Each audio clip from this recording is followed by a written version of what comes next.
Okay, storms of life are inevitable. We know that. We know we're going to go through some things, right? Even Jesus said, in this world you will have trouble. So how are we going to go through that?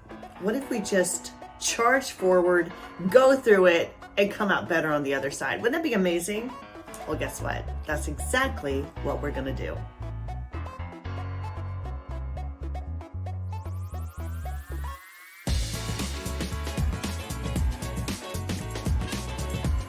Hello, my crazy blessed buddy. I'm so excited you're here with me because we are continuing the series called Charge the Storm. Recently, and actually all of 2022 was basically like the poop year. It was one of the hardest years.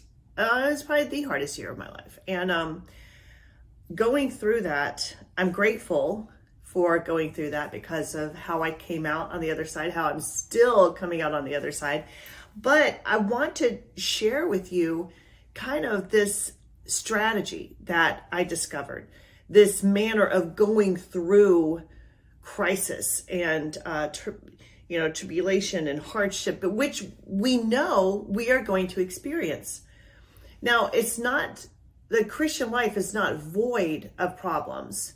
What it is void of suffering as a result of problems. That's what I want you to understand.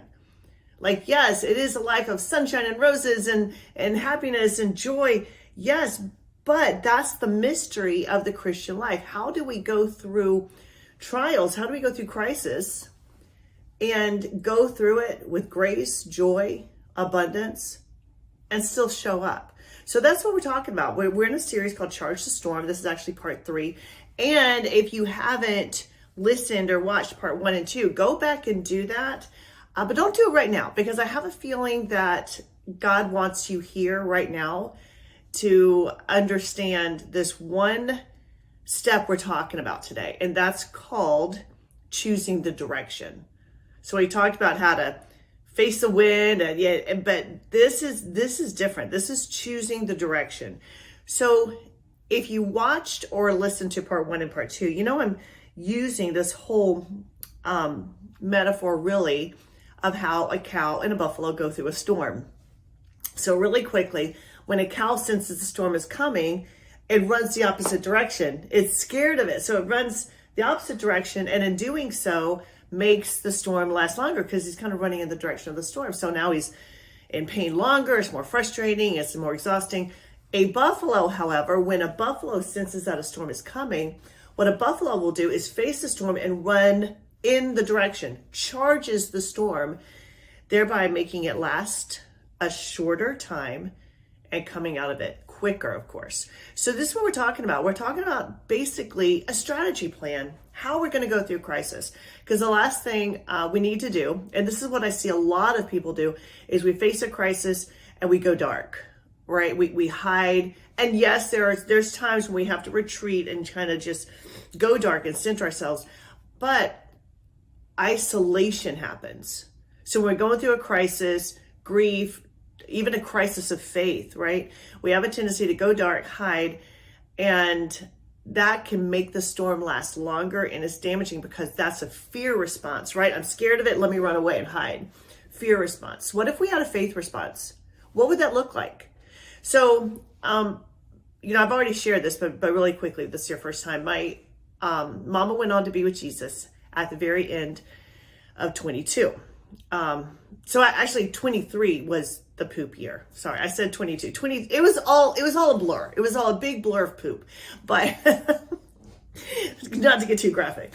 But at the end of 22, my mama went on to be with Jesus. That was very hard for me. And leading up to that, I couldn't hardly show up.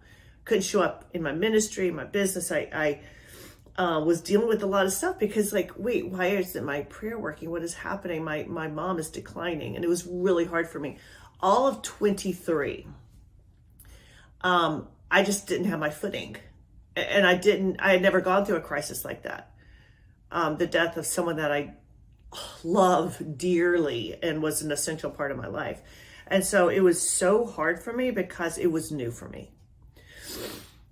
And and I just didn't know how to navigate it. I feel like I did discover some things, and that's why I'm sharing this with you, because if you're not in a crisis, you're probably coming out of a crisis or going into a crisis, because again, Jesus said, in this world you will have trouble. So how are we going to go through this so that it lasts a shorter time and we come out better on the other side?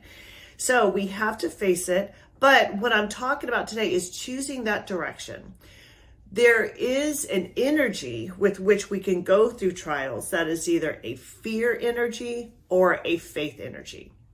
Okay? Because we're going to go through the storm. We're going to have storms. So how are we going to go through it? That's what we need to be very intentional about. How are we going to go through this? So think about it. For this buffalo and for the cow, you're going to be running, right? You're going to be rained on. You're going to be working. You're as you know, me and you, we're going to wake up. We're going to eat. We're going to go to the bathroom. We're going to show up at work. We're going to be parents. We're still going to be married. We're still going to be going through life, right? So a cow and a buffalo, you're still going to be running. But what if we were super, super intentional about the direction we're running in, the energy with which we're showing up to work, the energy with which we're showing up in our marriage as a parent? So that's what we have to be intentional about. So we can choose, and it is a choice to do this in faith and not fear. One of the reasons we typically, actually 2 reasons, we typically respond with a fear response to crisis that happens in our life is A, we have gone through similar crisis. We know how it feels, so we get scared and resist it. Or B, we've never gone through it and we don't know what it looks like, and it's unfamiliar, and so we resist it. So either way, it's like we have negative evidence or we have no evidence. So what if we just made a decision about how we're going to go through it? We're not going to be able to avoid it. How are we going to go through it? I want to read to you Joshua 24, 14 through 15. Now, therefore, fear the Lord and serve him in sincerity and in faithfulness. Put away the gods that your fathers served beyond the river and in Egypt, and serve the Lord. And if it is evil in your eyes to serve the Lord, choose this day. Say that with me. Choose this day whom you will serve, whether the gods your fathers served in the region beyond the river, or the gods of the Amorites in whose land you dwell. But as for me and my house, you know the rest of it. Come on, say it with me. We will serve the Lord. Now, this is a conscious decision that Joshua made. He said, look, you can, if it seems odd to you to show up with faith, to show up with joy in this time, then go ahead and show up with fear. But make a choice. Make it intentional. Make it conscious. Make a conscious choice. The biggest problem that we have in life is we're living life unconsciously. It's like a knee-jerk reaction. We're just responding to everything, right? So we're just responding to everything that happens in our life, and we're not making it intentional. So I'm asking you today, what would it look like if you made an intentional response to crisis by operating in faith? Now, this is what it looks like. Okay. First of all, it's asking, what do I make this storm mean? What do I make this storm mean? That is operating with a level of intention around the storm and choosing the energy. First of all, we have to decide, okay, what did I make this mean? My mom having a stroke, declining. What did I make it mean? Did I make it mean that God doesn't heal? Did I make it mean, oh my gosh, I can't live without her? Did I make it mean my life is going to be painful? I can't let her go? Did I make it mean my best friend's leaving? Or did I make it mean this is, you know how it is, guys. You know how it is. Or do I make it mean this is scary? This is new. I can still trust God. And if she's here, awesome. If she's not, she's with Jesus. So I have to become super intentional about what do I make it mean. So think about the situations that we face in life. Let's say financial problems. Like Blair and I, we've gone through bankruptcy. Like I remember at that time, I didn't know enough. Like, I didn't have the Crazy Blessed show, but I didn't know enough to be intentional with my energy. So I made it mean that I'm stupid, I'm broke, I don't know how to manage money, I'll never have money, I'm unfaithful with money, the world's unfair. Like, I made it mean all these things, not consciously. I made it mean that unconsciously, and responded in fear, and began to be really scared about money, and didn't trust myself with money. So I went through the storm of bankruptcy. How I came out of it, kind of limping along the way, right? And scared to start a business, scared to manage money, didn't trust myself with it. So therefore, I continued to struggle with money. Now, let's contrast that with how I managed going through my mom's passing. Was, okay, I got to dig in now. I got to be super conscious of what's going on in my energy and how I'm processing it. It's okay to be sad. It's okay to be angry. It's okay to grieve. It's okay to doubt. But it's not okay to separate myself from God and try to do this on my own.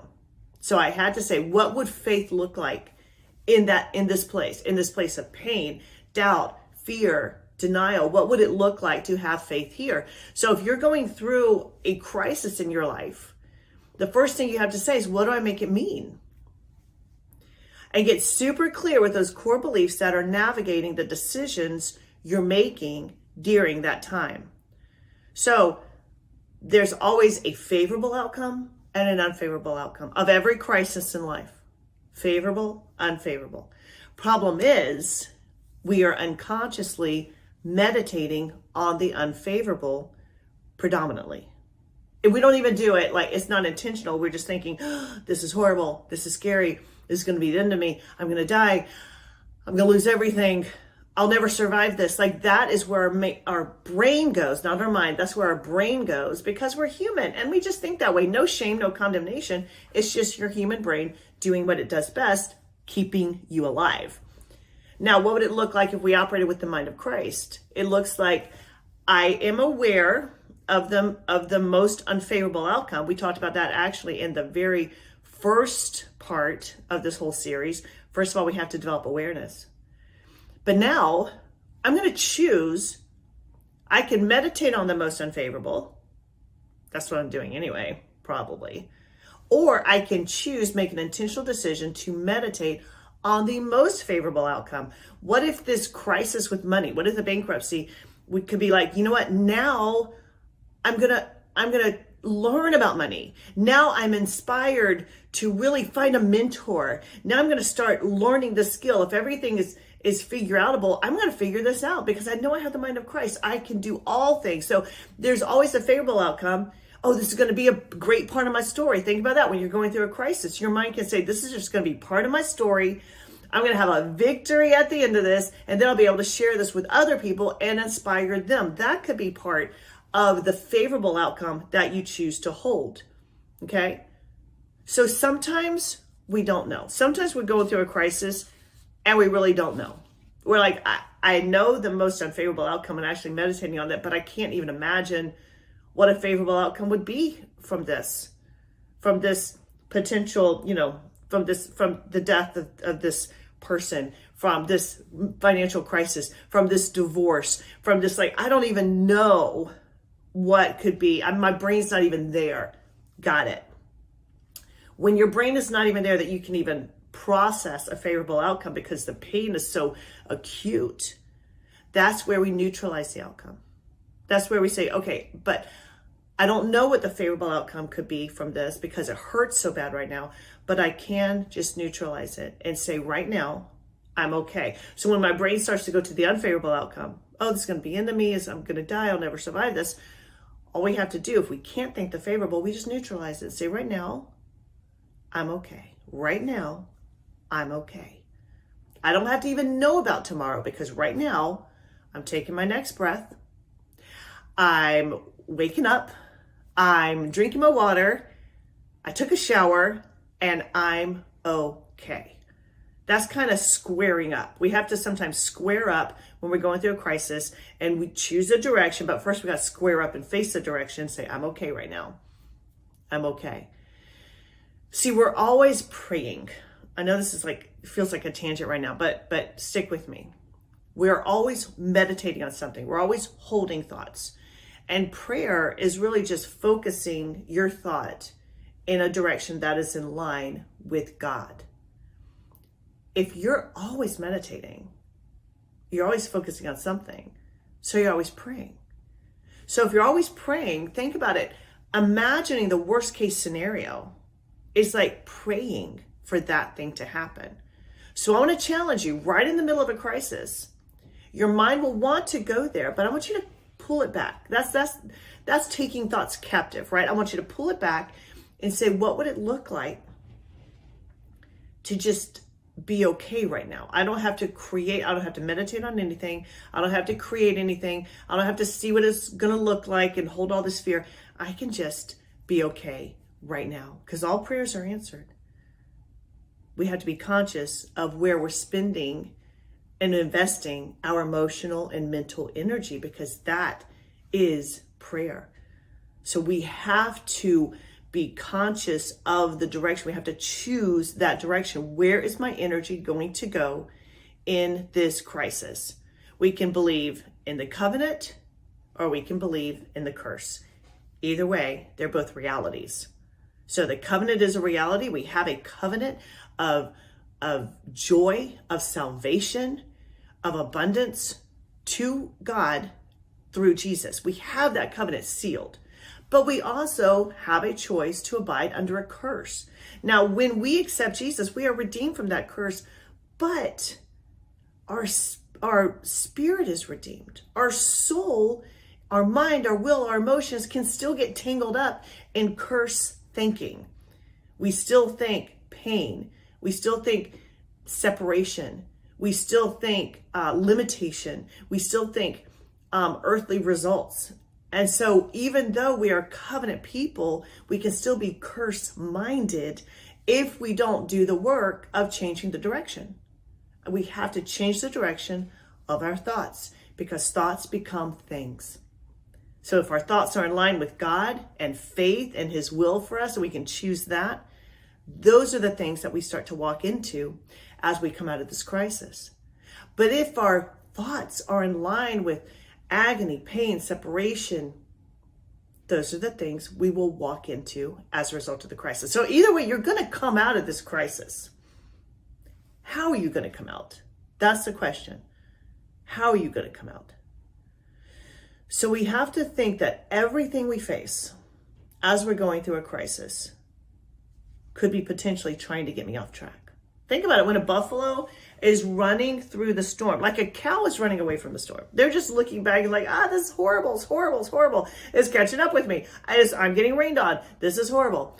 A buffalo is charging the storm. This is what I want to encourage you to do. Charge the storm, face it, embrace it, move into it. Let it do its work in you so you come out stronger on the other side. But as you're charging the storm, it's easy to get blinded by all the rain. Have you ever been like that in a car and you're driving in the middle of a storm and it's like, I literally cannot see a thing out of my windshield. Like I'm going to have to pull over and wait this one out. So think about it. If you don't even have a windshield, you're a buffalo, right? You're running through that storm, you're charging it. All you're seeing, you're getting pelted by rain. And sometimes it's easy to lose track if you're depending upon your eyes to give you natural direction. This is where we have to depend upon our spiritual eyes. Just like Elijah told Gehazi, his servant was looking out and he was terrified. He was like, oh my gosh, there are so many people that are coming to kill us. This is horrible. This is terrible. Elisha's totally chill. Elisha's like, God, open up his eyes so he can see. And all of a sudden, Gehazi saw chariots of fire that were greatly outnumbering the soldiers that were coming to get them. So he's like, oh, there's two different armies at play here. There's two different realms at play here. There's the natural, there's the supernatural. You know what I always say? Hold up, wait a minute, put a little super in it. That was what Elijah was doing. Please open up his eyes so he can see. Hold up, Gehazi. Wait a minute. Put a little super in it, open up the supernatural eyes and see that the armies that are fighting for you are greater than the armies that are coming against you, because greater see that is in you than he that is in the world. So we have to depend upon our spiritual eyes to give us that direction, not necessarily our physical eyes. Because when you look with the physical eyes, like, it all looks horrible. I can't even find a direction to go here. That's where we have to sink into the supernatural. I would say rise up to the supernatural and start looking with those supernatural eyes. Because here's the truth. I want you to get this one phrase. If you don't quit, you win. Did you get that? If you don't quit, you win. Now, I'm not talking about quitting as in throwing up your hands and I can't handle this. I'm talking about quitting as far as focusing your energy, what you're meditating on. It's going to be hard. In the middle of a crisis, it is so hard to labor to enter into that rest that God offers you through Jesus. I get it. It is a struggle. It is a minute by minute struggle to get your grounding and your footing in faith when everything around you is falling apart. But if you don't quit and you intentionally choose a direction, you win all the time. I want to read this to you. I know you know this story, but I want to pull something out of it that I think is very impactful. This is David and Goliath, okay? And I want to share this with you. Stick with me because I'm going to show you something in here when you're going through crisis that's going to make a huge difference. Saul clothed David with his armor. He put a helmet of bronze on his head, clothed him with the coat of mail, and David strapped his sword over his armor, and he tried in vain to go, for he had not tested them. Then David said to Saul, I cannot go with these, for I have not tested them. So David put them off. Then he took his staff in his hand and chose 5 smooth stones from the brook and put them in his shepherd's pouch. His sling was in his hand, and he approached the Philistine. All right, first of all, when you're going through a crisis, when you're facing a crisis, the physical armor ain't going to help you. All right. Even in the, I encourage everyone, have a coach, have a therapist, have someone, but sometimes the mental health field isn't going to be able to navigate and help you navigate this crisis as much as the Holy Spirit. The Holy Spirit is your first counselor, your first coach. Then add everything onto it and test it and see if it lines up with the Holy Spirit. So going in the natural, and you know what, I'm just going to have to, only way I can get through this is tequila. No, I don't think that's going to help you come out better on the other side. We're going to have to make better decisions, and we're going to put it on and say, you know what, this is not my spiritual armor. This is me trying to cope, and this is a fear response. Putting on physical armor is a fear response because David wasn't used to fighting in that. He was used to fighting with his bare hands and with the strength that God gave him. And that's how you're going to fight this. I have one tattoo on my body. Is the word everything.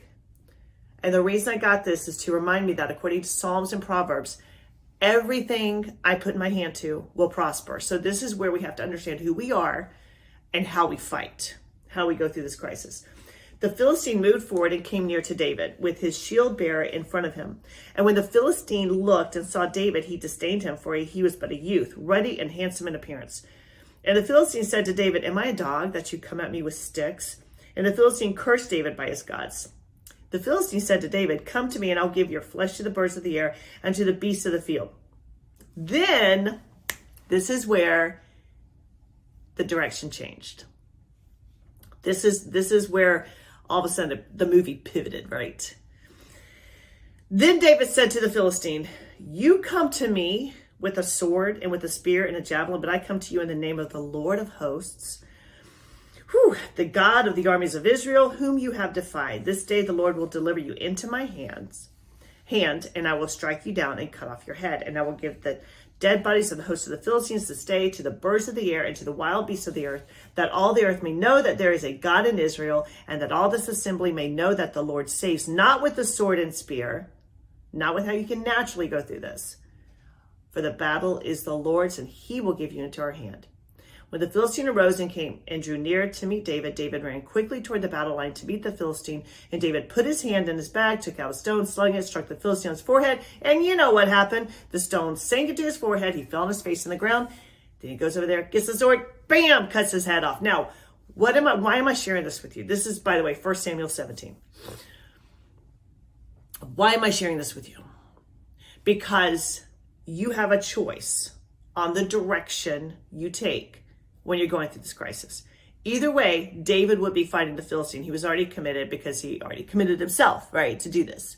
Either way, he's going to go through it. He's either going to go through it with a fear response. Let me really put on all my armor. Let me get a sword. Let me try to level the playing field with this enemy. That's often how we go through crisis. Let me gird up. I got to level the playing field here because of what I'm facing. No. We're going to change the direction. I want to challenge you to lift it up to the supernatural realm, because that's what David did. He looked at Goliath. And I guess Goliath probably didn't have too many clothes on because he saw that he was uncircumcised. And he said, wait a minute. You come to me with a sword. Okay, get it. Look at the crisis and say, crisis, you're coming to me with a big stack of bills, with a horrible doctor's diagnosis, with divorce papers, with you fill in the blank, right? You're coming to me with that. But I'm going to lift it up. I'm coming to you with a covenant that I have. That's what David looked at. He didn't look at the size of the giant. He looked at the size of his God that he had a covenant with. So he's like, I come to you in the name of God. So we have to know who's in us, so it will make us rise up. And now we don't have a level playing field. Now we just lifted ourselves up over the crisis. And that's how we change the direction. Make sure you're conscious of this. It's intentional. Everyone's going to go through storms. We do not go through the storms the way the world goes through the storms. We lift it up. We operate in the supernatural. We change the direction. And when we change the direction, guess what? We're going to change the outcome, and you're going to be blessed like crazy.